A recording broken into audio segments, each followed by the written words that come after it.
Hey folks, how's it going? Dr. Spin. I got another spin-off post for you guys, 2 albums, and each of which really are pristine examples of a specific style of music from a specific time frame. Great examples of both hip-hop and 70s R&B soul, but only one of them can go on and be one of my top 20 for 2025 albums. So on the one side, I've got De La Soul is Dead, versus Stevie Wonder's Innervisions.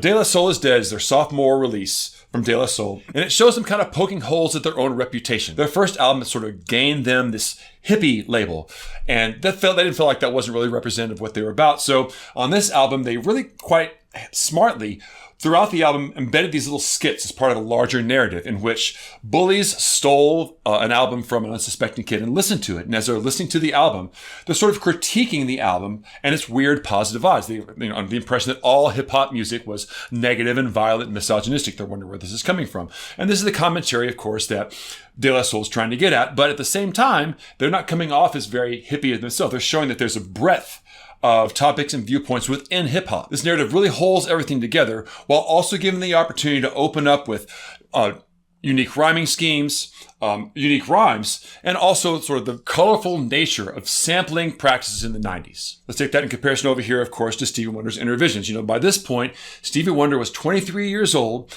He'd already made 14 albums. But up to that point, he had kind of had this label that he'd carried with him since his youth as Little Stevie Wonder. When you get to Innervisions, Little Stevie Wonder's long gone. This is a highly, highly mature work from him. And on close inspection, you can see that it's a heartfelt commentary on the unfulfilled promises of the 60s, while also kind of giving a hopeful path for reconciliation on those unfulfilled promises. Now, the 90s were a real fertile time for hip-hop, and De La Soul really represented an interesting, positive side to hip-hop that was always already there, but maybe didn't get as much visibility. But at the same time, it resists the polarity between either being, a hippie or a gangster. These guys try to position themselves in between on this album, and it's a very unique point that I think was important and crucial at the time of hip-hop's development. But as one of my viewers said, you really can't put stuff up against early 70s Stevie Wonder. As an artist who seems like he has his foot in other dimensions of reality, this really represents some of the finest work that he did. It would really inform work that he would do in the future.